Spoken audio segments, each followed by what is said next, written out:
Sly 2 is finally back. It's on the PS4 and the PS5 now after many years of the fans clamoring to get it on the new hardware, and I'm sure plenty of you right now are reliving your childhood. Me personally, I never stopped playing this game. I still pick it up a couple times a month, mess around in the game, and more specifically, I love the glitch hunting aspect of this. I know the game's inside and out, so I guess playing through the game normally isn't as fun as it used to be. I'm just so used to it by now, but I absolutely love breaking the games. I've gotten to that a lot, as well as the modding community. If you're new to the channel, I have plenty of videos of just doing the craziest things in these games that you didn't even know were possible. So what if I told you a few minutes into the game, you can completely break the entire essence of Sly 2? As you probably know, Sly 2 is broken up into jobs. If you want to further the story and the game in general, you have to complete jobs with a specific character. The game is designed to not allow you to play jobs with the wrong character. If you are playing a Sly job, you have to play a Sly. But today I'm going to show you how to do the opposite. You want to complete a Bentley job with Sly? Well, go ahead and do it. If you want to complete a Murray job with Bentley, yeah, we'll do that as well. This all has to do with the use of cheat codes within Sly 2. If you don't know, there are plenty of cheat codes in this game that you can activate just by going to the pause menu and then typing in a code using the various buttons and D-pad, and it will do some pretty strange things. And the essence of this glitch that we're going to do to play a job with the wrong character is within the reload code.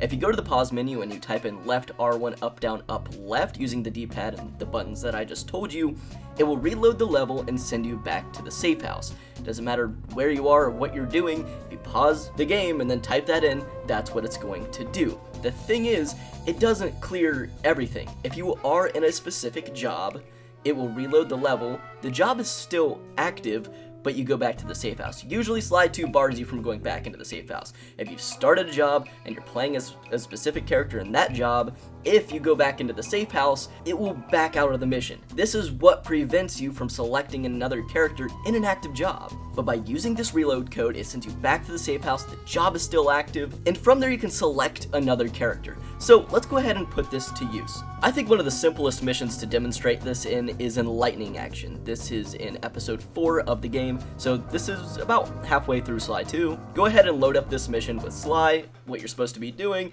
is traveling across the map into these different, lightning poles or lightning rods, turning a few levers, and that's about the gist of the job. Honestly, it's one of the least fun jobs in the game, and it's pretty boring.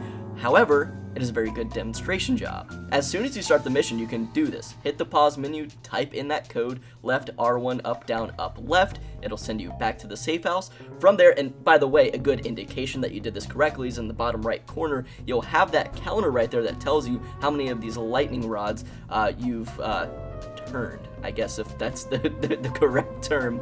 That's a good indicator. And from there, you can just select Bentley. If you run over to these lightning rods with Bentley, you're able to turn the levers just like Sly would. For some reason, Bentley's iconography or logo will appear on them, indicating that you can do this with Bentley, and boom, you are completing the entire mission with a completely different character.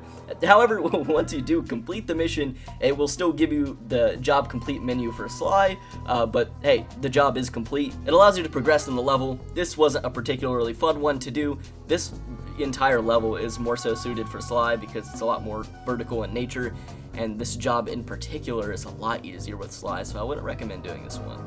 But that's about halfway through Sly 2, so let's actually do it in the first mission of the game. I'm not talking about the tutorial, I'm talking about the first actual mission in episode 1, Satellite Sabotage. Thing is, and this is the reason I didn't start with this one's a lot more complicated and requires another glitch.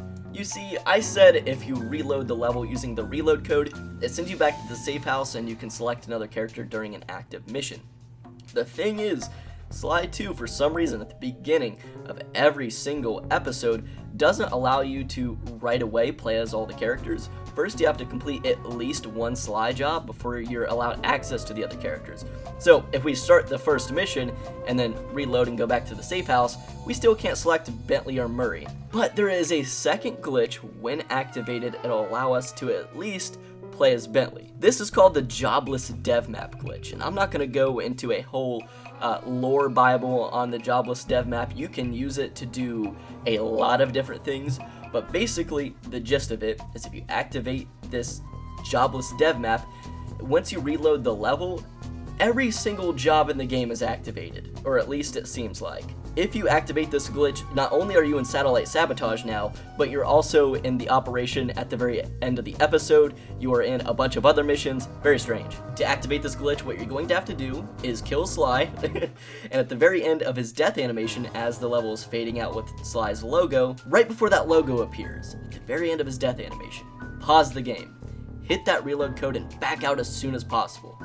If you start to see Sly's logo fade in, and then it cuts to black, you know you did it correctly. You see, when you hit that reload code, you have like a second to like a second and a half buffer in between where you can actually continue to play the game or like back out of the pause menu. So that's basically what we did. We killed Sly, his death animation and that fade out started to begin, but we cut that off and kind of interrupted it by hitting the reload code right before that happened. For some reason, this activates the Jobless Dev Map glitch. So if you want to play as Bentley during Satellite Sabotage, you would start the mission as Sly, and then do this Jobless Dev Map glitch. I find it easier to do that by drowning Sly, because I can kind of tell when that fade out is going to begin, because you're going to want to hit this code before the fade out starts, because then you can't pause the game. So you pause the game right before that fade out, hit the reload code, and then unpause the game. I know that was a lot, but if you just kind of follow along with what I'm showing on screen, you'll be fine.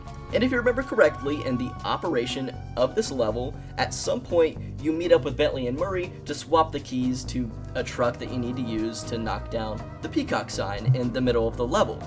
Like I said, as we reload the level and do this Jobless Dev Map glitch, we're still in Satellite Sabotage, but we're also in a bunch of different missions. So when we go to the middle of the level at the peacock sign, Bentley and Murray are there to meet up with you. Because technically you're also in the middle of the operation as well, which is kind of strange. You have this key, if you go over there, the animation plays where you hand it off to Bentley, and now you're just playing as Bentley as if you were in the operation. But you can still do Satellite Sabotage because you're also in that mission. So once you make the exchange, you can run over to the different satellites that you would be messing around with Sly, and just do that with Bentley. And what's even funnier is that Murray is also following you around like he would be doing in the operation. And when you finish the final satellite, boom, you hit the job complete menu as well, and you move on. Well, you don't necessarily move on. The game will count it, but your game will also crash. So be wary of that. If you do this one in particular, after you hack the final satellite, the game just completely crashes. You'll have to restart it. Hopefully you can see now why I didn't start off with this one. That was a mouthful. That was very complicated. I wanted to explain the reload code first. But that's all I'm going to show in this video. That was only 2, there's plenty of other missions that you can do this in the game. I kind of just wanted to give you guys a template on how to do it. I want you to roam around, figure this out for yourself, and have some fun. Some of the most fun that I've had in this game isn't even playing the regular game, it's just roaming around trying to find glitches, trying to figure out how to break the game, and I'm just giving you guys the blueprint. Go have fun. Go figure out like new things you can do and other missions you can do this in. If there's enough demand, maybe I'll do a part 2, but for now, thank you all so much for watching, and I'll catch you all in the next video. Peace.